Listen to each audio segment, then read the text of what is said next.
لبيك اللهم لبيك لبيك لا شريك لك لبيك إن الحمد والنعمة لك والملك لا شريك لك لبيك اللهم بسم اللہ الرحمن الرحیم.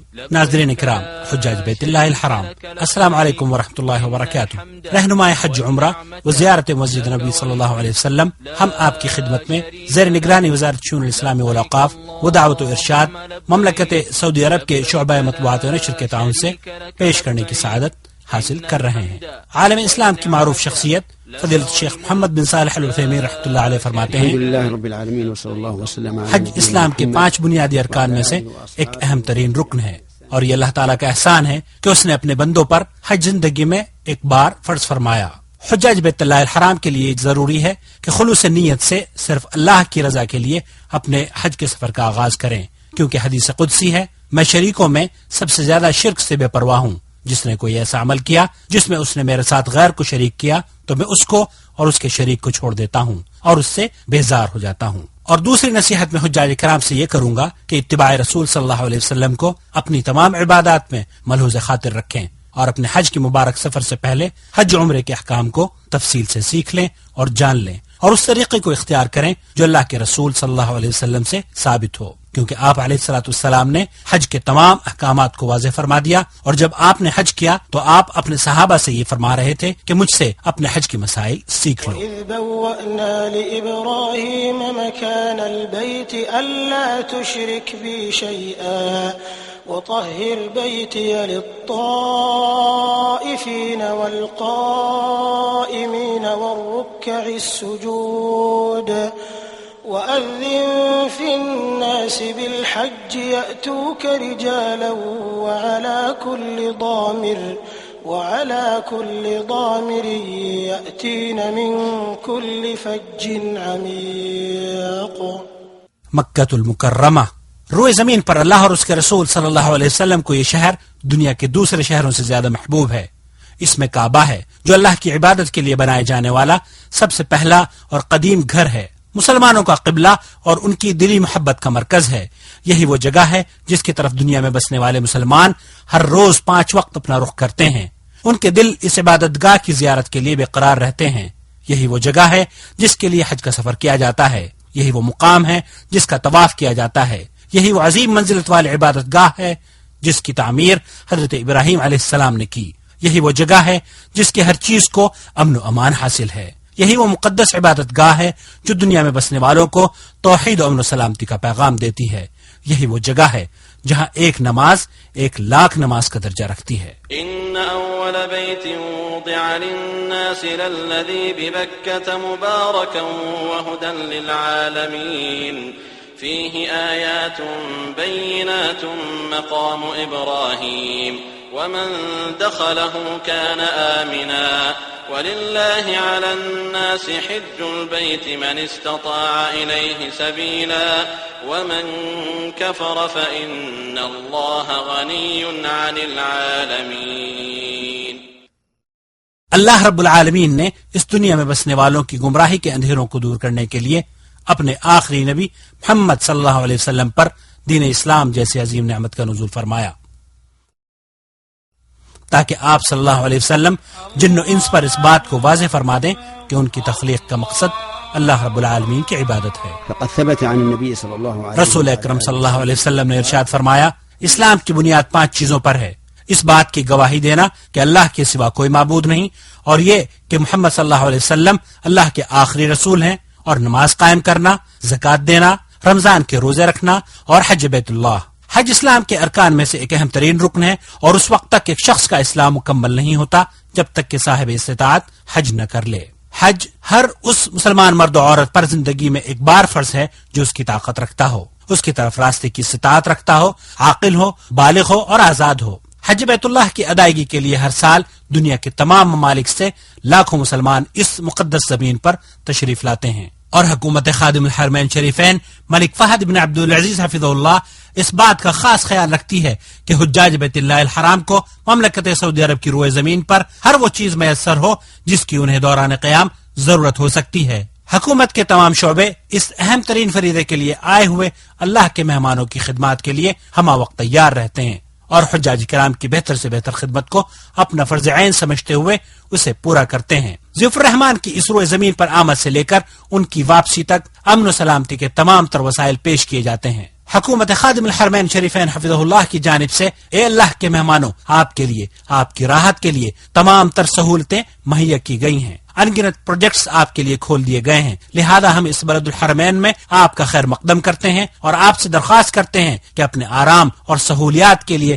ان چیزوں سے فائدہ اٹھانے میں بالکل تردد نہ کریں۔ ہم اس مقدس سرزمین پر آپ کو خوش آمدید کہتے ہیں۔ الحج اشہر معلومات فمن فرض فيهن الحج فلا رفث ولا فسوق ولا جدال في الحج وما تفعلوا من خير يعلمه الله وتزودوا فإن خير الزاد التقوى واتقون يا أولي الألباب۔ حجاج بیت اللہ الحرام کے لیے یہ جاننا ضروری ہے کہ حج کی 3 قسمیں مشروع ہیں، اور ہر حاجی کے لیے ضروری ہے کہ اسے اس بات کا بخوبی علم ہو کہ وہ حج کی کون سی قسم کے مطابق حج کر رہا ہے۔ حج کی وہ 3 قسمیں ہیں: حج تمتع، حج قران اور حج افراد۔ ان تینوں قسموں میں سب سے افضل حج حج تمتع ہے، کیونکہ اللہ کے رسول صلی اللہ علیہ وسلم نے اپنے اصحاب رضوان اللہ علیہم اجمعین کو حج تمتع ہی کی تاکید فرمائی۔ حج تمتع کی تعریف یہ ہے کہ حج کے مہینوں میں یعنی شوال، ذی القعدہ اور ذی الحج کے آخری عشرے میں عمرے کا احرام باندھے، عمرے سے مکمل طور پر فارغ ہونے کے بعد احرام کھول دے اور پھر اسی سال 8ویں ذی الحجہ کو مکہ مکرمہ سے یا اس جگہ سے جہاں حاجی مقیم ہو حج کا احرام باندھے۔ حج تمتع کرنے والے پر قربانی واجب ہے، اور اگر جانور میسر نہ ہو پائے تو بدلے میں 10 روزے رکھے، 3 حج کے دوران اور 7 گھر واپس آ کر۔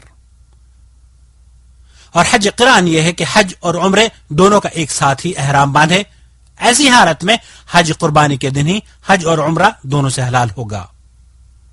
حج قران کرنے والے کے لیے ضروری ہے کہ مکہ مکرمہ میں آنے کے بعد بیت اللہ کا طواف کرے، سعی کرے اور اپنے احرام کو نہ کھولے۔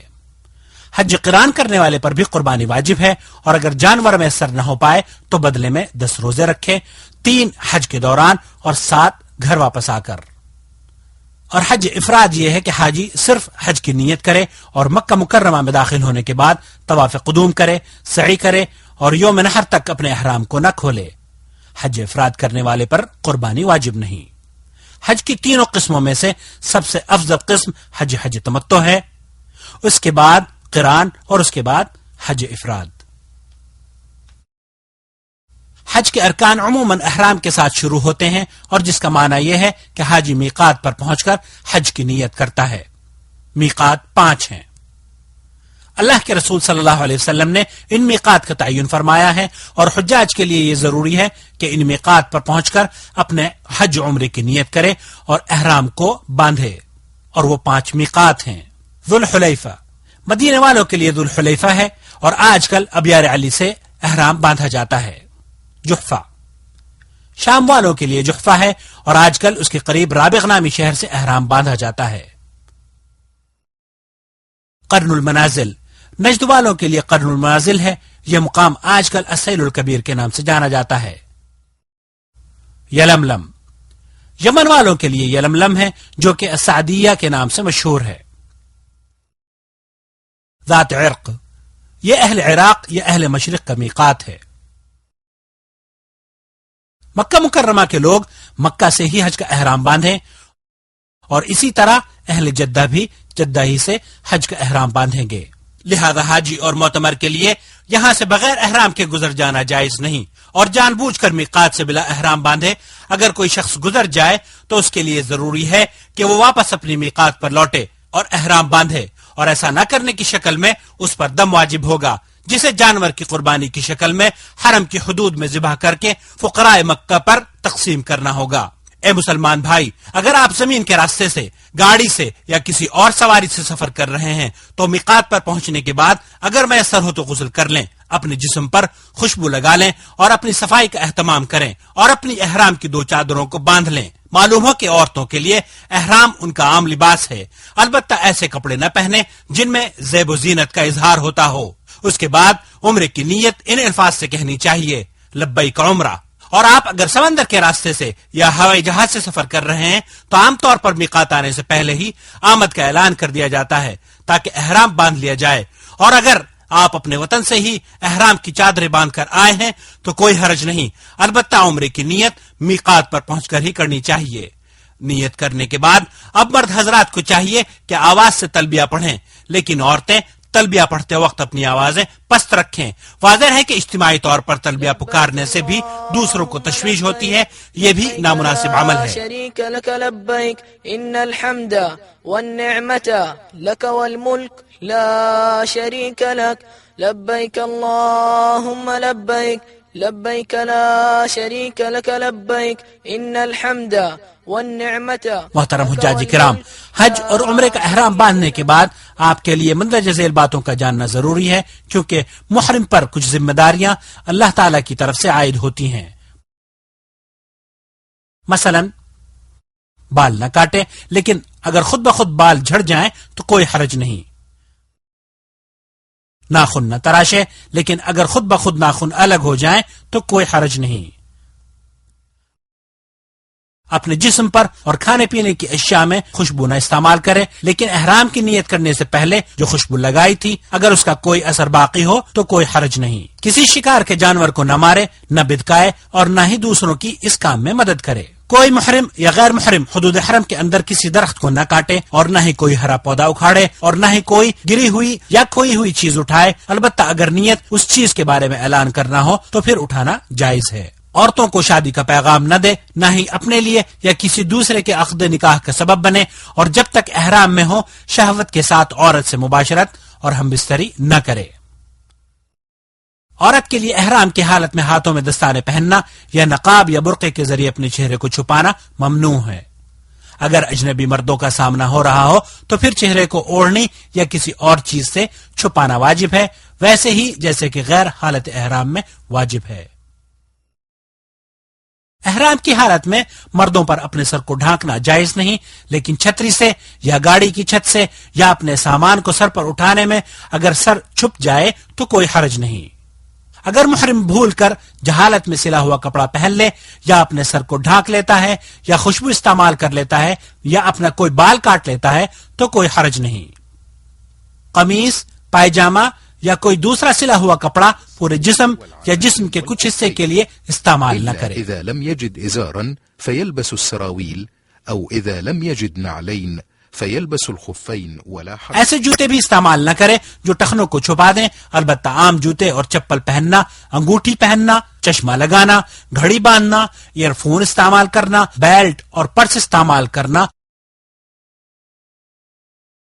اور اگر احرام گندا ہو جائے تو اسے بدلنا محرم کے لیے جائز ہے۔ سر اور جسم کو دھونا بھی جائز ہے، اور اگر محرم کے کوئی زخم لگ جائے تو کوئی حرج نہیں۔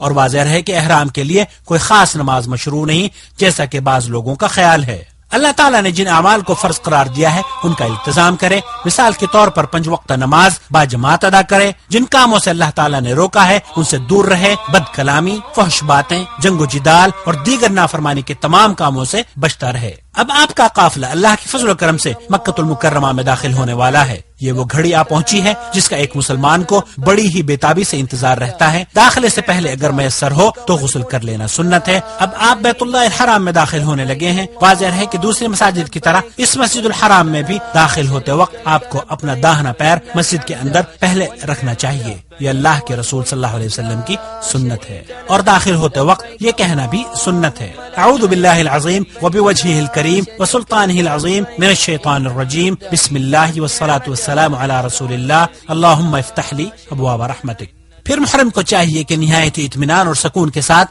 اپنے قدموں کو کعبہ مشرفہ کی طرف بڑھائے اور استباع کرے۔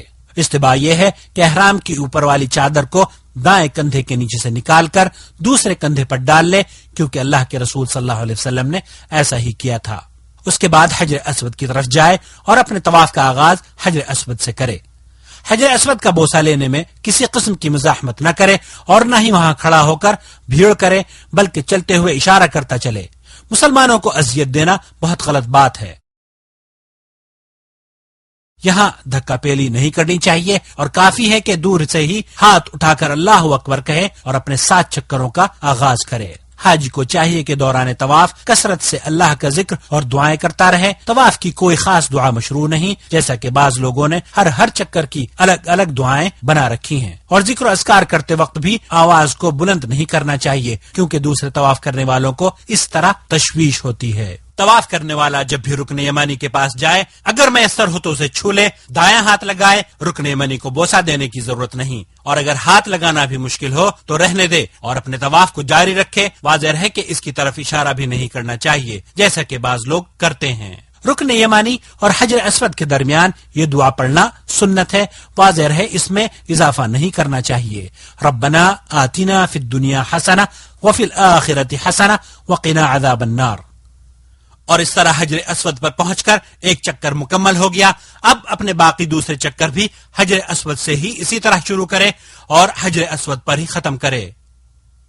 طواف میں رمل کرنا مردوں پر سنت ہے، جس کا مفہوم یہ ہے کہ طواف کرنے والا مرد تیز چلے اور قدم قریب قریب رکھے، اور یہ طواف قدوم میں صرف پہلے 3 چکروں میں مسنون ہے۔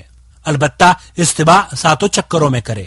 دوران طواف بعض حجاج کچھ غلطیاں کرتے ہیں، مثلا طواف کرتے وقت حتیم کے اندر سے گزر جاتے ہیں یا مقام ابراہیم کو بیت اللہ کا حصہ تصور کرتے ہیں، جو غلط ہے۔ بذلك قد انقص من طوافه ويكون حينئذ قد طاف ببعض الكعبة۔ اسی طرح خانہ کعبہ کا استلام اور بسا اوقات اس کی تمام دیواروں کا استلام یا اس سے چمٹنا، واضح ہے کہ نبی کریم صلی اللہ علیہ وسلم نے حجر اسود اور رکن یمانی کے علاوہ خانہ کعبہ کے کسی بھی جز کا استلام نہیں کیا۔ لہذا عقیدت سے مقام ابراہیم اور بیت اللہ کی دیواروں کو چھونا بدعت ہے، اس کی کوئی اصل نہیں، اور اللہ کے رسول صلی اللہ علیہ وسلم نے ایسا نہیں کیا۔ طواف کے دوران ذکر و اذکار کرتے وقت آواز کو بلند نہیں کرنا چاہیے، کیونکہ اس طرح دوسرے طواف کرنے والوں کو تشویش ہوتی ہے۔ دوران طواف حتی الامکان کوشش کرنی چاہیے کہ عورتوں سے الگ رہیں۔ حجر الاسود وعند مقام ابراہیم فيجب الابتعاد عن ذلك۔ اور جب طواف مکمل ہو جائے تو اپنے دونوں کندھوں کو چھپا لینا چاہیے۔ طواف پورا ہونے کے بعد اگر میسر ہو تو مقام ابراہیم پر 2 رکعت نماز پڑھے، اور اگر وہاں جگہ نہ مل پائے تو مزاحمت نہ کرے، بلکہ پورے حرم میں جہاں آسانی سے جگہ مل جائے وہیں نماز پڑھ لے۔ واضح رہے کہ نماز کو نبی کریم صلی اللہ علیہ وسلم کے طریقے کے مطابق ادا کرے، اور ان 2 رکعتوں میں پہلی رکعت میں سورہ فاتحہ کے بعد سورہ کافرون قل یا ایھا الکافرون اور دوسری میں سورہ اخلاص یعنی قل ھو اللہ احد پڑھنا سنت ہے، اور اگر کوئی دوسری صورتیں بھی ان میں پڑھ لے تو بھی جائز ہے۔ اس کے بعد دعا کرے اور پھر حجر اسود کا استلام کرے، اور اس کے بعد آب زمزم پیے اور صفا مروہ کے درمیان 7 چکر لگانے کے لیے کوہ صفا کی طرف نکل جائے، اس پر چڑھے یا اس کے قریب کھڑے ہو کر یہ دعا کرے ابدأ بما بدأ اللہ به، اور یہ آیت پڑھے ان الصفا والمروة من شعائر الله فمن حج البيت او اعتمر فلا جناح عليه ان يطوف بهما ومن تطوع خيرا فان الله شاكر عليم۔ اس کے بعد دونوں ہاتھ اٹھا کر دعا کرے، 3 دفعہ اللہ اکبر کہے اور اس دعا کو بھی 3 بار پڑھے۔ وكرر الدعاء لا اله الا الله وحده لا شريك له له الملك وله الحمد وهو على كل شيء قدير لا اله الا الله وحده انجز وعده ونصر عبده وهزم الاحزاب وحده۔ اور اس کے بعد جو چاہے دعا کرے، واضح رہے یہاں تکبیر کہتے ہوئے ہاتھوں کو نہیں اٹھانا چاہیے، جیسا کہ اکثر حجاج کرتے ہیں، ان کا یہ عمل غلط ولا ہے۔ يرفع يديه إلا إذا كان داعيا ولا يشير بهما عند التكبير، فإن ذلك من الأخطاء الشائعة عند كثير من الحجاج والمعتمرين۔ اس کے بعد ذکر و اذکار یا دعائیں کرتے ہوئے مروہ کی طرف چلے، يدعو بما يتيسر له من الدعاء لنفسه وأهله وللمسلمين، فإذا بلغ العلم اور جب سبز نشان پر پہنچے تو دوڑنا شروع کر دے یہاں تک کہ دوسرے سبز نشان تک پہنچ جائے، اور پھر آہستہ چلنا شروع کر دے۔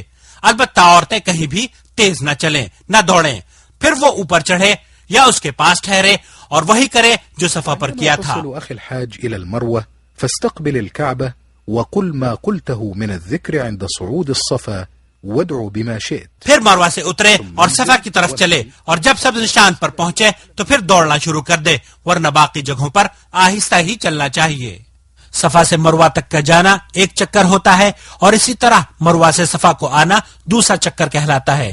اس طرح سعی کے 7 چکر پورے کرے. من الصفا إلى المروة شوطا ورجوعك من المروة إلى محترم حجاج کرام، سعی کرتے وقت اگر درمیان میں آپ تھکاوٹ محسوس کریں یا کسی مرض کی وجہ سے آپ پر صفا مروہ کے درمیان چلنے میں دشواری ہو تو آپ ویل چیئر کا استعمال کر سکتے ہیں. اور اگر طواف کے بعد عورت کو حیض یا نفاس شروع ہو جائے تو وہ اس حالت میں سعی کر سکتی ہے، کیونکہ سعی کے لیے طہارت شرط نہیں. اور بعض عورتوں کو دیکھا گیا ہے کہ وہ مردوں کے ساتھ تیز بھاگتی ہیں، انہیں ایسا نہیں کرنا چاہیے. اور جس وقت سعی مکمل ہو جائے تو متمتع پر ضروری ہے کہ پورے سل کے بال تراشے یا چھوٹے کروائے. حاجی کے لیے قصر یعنی چھوٹے کرانا افضل ہے. البتہ عورتیں اپنے تمام بالوں کو ایک جگہ جمع کر کے ان کے سرے 1 انچ کے برابر یا اپنی انگلی کے پورے کے برابر یا اس سے تھوڑا کم کاٹیں. یہ سب کچھ کرنے کے بعد اب عمرہ مکمل ہو چکا ہے اور محرم کے لیے ہر وہ کام حلال ہے جو احرام کی وجہ سے ممنوع ہوا تھا. فضیلت شیخ محمد بن صالح العثیمین رحمۃ اللہ علیہ فرماتے ہیں کہ معتمر کو چاہیے کہ احرام باندھنے کے بعد سے لے کر طواف شروع کرنے تک اور حاجی کو حج کا احرام باندھنے سے لے کر 10 ذی الحجہ تک یعنی بڑے جمرے کو کنکریاں مارنے تک تلبیہ کثرت کے ساتھ پکارتا رہے. لبیک اللہم لبیک لبیک لا شریک لک لبیک ان الحمد والنعمت لک والملک لا شریک لک. 8 ذی الحجہ کا دن جسے یوم ترویہ کہا جاتا ہے. تمام حجاج کرام آج کے دن حج کا احرام باندھ کر اللہ کے رسول صلی اللہ علیہ وسلم کی سنت کے مطابق منا کی طرف روانہ ہوتے ہیں. بہتر یہ ہے کہ زوال سے پہلے منا کے لیے نکلیں اور راستے میں کثرت سے تلبیہ کہتے رہیں اور منا میں ظہر، عصر، مغرب، عشاء اور فجر کی نمازیں ادا کریں. ان میں سے جو نمازیں 4 رکعت والی ہیں اس میں قصر کریں یعنی 2 رکعت پڑھیں. واضح رہے کہ یہ حکم تمام حجاج کے لیے عام ہے، مکہ والوں کے لیے بھی اسی طرح سے ہے جس طرح دور سے آئے ہوئے حاجیوں کے لیے ہے. حجاج کے لیے سنت یہ ہے کہ یہ وہ رات منا میں گزاریں اور فجر کی نماز پڑھنے کے بعد اگلے دن یعنی 9 ذی الحجہ کو سورج طلوع ہونے کے بعد منا سے عرفات کے لیے تلبیہ پکارتے ہوئے اللہ کا ذکر کرتے ہوئے روانہ ہوں. 9 ذی الحجہ کا دن جسے یوم عرفہ کہا جاتا ہے، اس دن حجاج کرام میدان عرفہ کی طرف نکلتے ہیں. مسلمان اس دن طلوع شمس سے لے کر غروب آفتاب تک عرفات کے میدان میں ٹھہرتے ہیں. حجاج کرام، اس دن کی بڑی فضیلت احادیث مبارکہ میں بیان ہوئی ہے. یہ وہ دن ہے جس کے بارے میں نبی کریم صلی اللہ علیہ وسلم نے ارشاد فرمایا، الحج عرفہ، حج عرفہ کے دن کا نام ہے. مسنون یہ ہے کہ اگر میسر ہو تو حاجی وادی نمرہ میں رہے، ورنہ تو پورا میدان عرفہ ٹھہرنے کی جگہ ہے اور متعدد مقامات پر ایسے سائن بورڈز بھی لگائے گئے ہیں جن میں حجاج کی سہولت کے لیے مقامات کی نشاندہی کر دی گئی ہے. محترم ضیوف الرحمان، اس دن جتنی بھی ہو سکے زیادہ سے زیادہ دعائیں مانگنی چاہیے. شاید کہ چند لمحات کی دعائیں پوری زندگی کی سیاہیوں کو دھو کر روشنی میں بدل دیں اور مصائب و آلام دور ہو جائیں.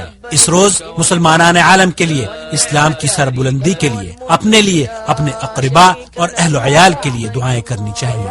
اور جب ظہر کا وقت ہو جاتا ہے تو امام صاحب خطبے کا آغاز کرتے ہیں. اس خطبے میں وہ امت مسلمہ کو واعظ و نصیحت کرتے ہیں اور مسلمانوں کو مذہبی تعصب سے دور رہنے اور اخوت اور بھائی چارگی کا سبق دیتے ہیں. اس روز ظہر کے وقت 1 اذان اور 2 تکبیروں کے ساتھ ظہر اور عصر کی 2 رکعتیں جمع کر کے پڑھنا سنت ہے. واضح رہے کہ جو حضرات میدان عرفات میں اپنے خیموں میں ظہر کے وقت ظہر اور عصر کے وقت عصر کی نمازیں پڑھتے ہیں ان کا یہ عمل سنت کے خلاف ہے. حجاج چاہے مکہ سے آئے ہوں یا بیرون ممالک سے، تمام کے لیے یہاں نماز قصر اور جمع پڑھنا سنت ہے. بہت سے حجاج کو دیکھا گیا ہے کہ غروب آفتاب سے پہلے عرفات کے میدان کو چھوڑ دیتے ہیں، ان کا یہ عمل بھی سنت کے خلاف ہے. وهذا غير جائز لأنه مخالف لفعل النبي صلى الله عليه وسلم. بعض لوگ جبل عرفات کی چوٹی تک پہنچنے کی کوشش کرتے ہیں، دھکا پیلی کرتے ہیں، دوسروں کو ایذا رسانی کا سبب بنتے ہیں. واضح رہے کہ چوٹی پر چڑھ کر وہاں نماز پڑھنے اور اسے عقیدت سے چھونے کی کوئی دلیل نہیں. یہ اعمال بدعت ہیں. بعض لوگوں کو دیکھا گیا ہے کہ دعا کرتے وقت جبل عرفہ کی طرف رخ کرتے ہیں. ان کا یہ عمل بھی سنت کے خلاف ہے اور سنت قبل رخ ہو کر دعا کرنا ہے. اللهم إني أعوذ بك من الكفر والفقر ومن عذاب القبر لا إله إلا أنت اللهم أنت ربي لا إله إلا أنت خلقتني وأنا عبدك وأنا على عهدك ووعدك ما استطعت أعوذ بك من شر ما صنعت وأبوء لك بنعمتك علي وأبوء بذنبي فاغفر لي إنه لا يغفر الذنوب إلا أنت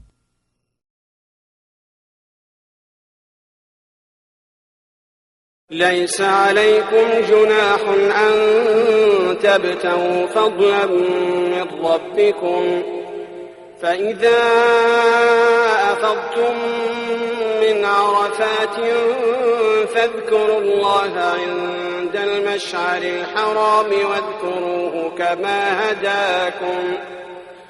واذكروه كما هداكم وإن كنتم من قبله لمن الضالين ثم أفيضوا من حيث أفاض الناس واستغفروا الله إن الله غفور رحيم. مزدلفہ. 9 ذی الحجہ کو سورج غروب ہو جانے کے بعد حجاج اکرام کے قافلے اللہ کا ذکر کرتے ہوئے مزدلفہ کی طرف روانہ ہوتے ہیں تاکہ وہاں پہنچ کر مغرب کی 3 رکعت اور عشاء کی 2 رکعت اکٹھی 1 اذان اور 2 اقامتوں کے ساتھ پڑھیں اور وہیں پر قیام کریں. إن الحمد والنعمة لك والملك لا شريك لك. بعض حجاج کو دیکھا گیا ہے کہ وہ مغرب اور عشاء کی نماز کی پرواہ کیے بغیر سیدھے مزدلفہ میں داخل ہوتے ہی کنکریاں جمع کرنی شروع کر دیتے ہیں. واضح ہے یہ جائز نہیں بلکہ نماز کی ادائیگی زیادہ ضروری امر ہے. یہ سمجھنا بھی غلط ہے کہ کنکریاں صرف مزدلفہ سے ہی لینی چاہیے. صحیح مسئلہ یہ ہے کہ کنکریاں حدود حرم میں کہیں سے بھی لی جا سکتی ہیں اور سنت یہ ہے کہ حاجی مزدلفہ میں رات کا قیام کرے. البتہ کمزور عورتیں اور بچے وغیرہ رات کے آخری حصے میں بھی منا کے لیے روانہ ہو سکتے ہیں اور دوسرے حجاج کو چاہیے کہ فجر کی نماز پڑھنے کے بعد مشعر حرام کے قریب قبلہ رخ کھڑے ہو کر کثرت سے ذکر و اذکار کریں، دعائیں کریں اور اللہ کا شکر ادا کریں. اس کے بعد 7 کنکریاں بڑے جمرے یعنی جمرہ عقبہ کے لیے چنے اور باقی ایام کی کنکریاں منا ہی سے جمع کرے. کنکریوں کو دھونے کی کوئی اصل نہیں، یہ بدعت ہے. اس کے بعد سورج طلوع ہونے سے پہلے حجاج کو چاہیے کہ تلبیہ پکارتے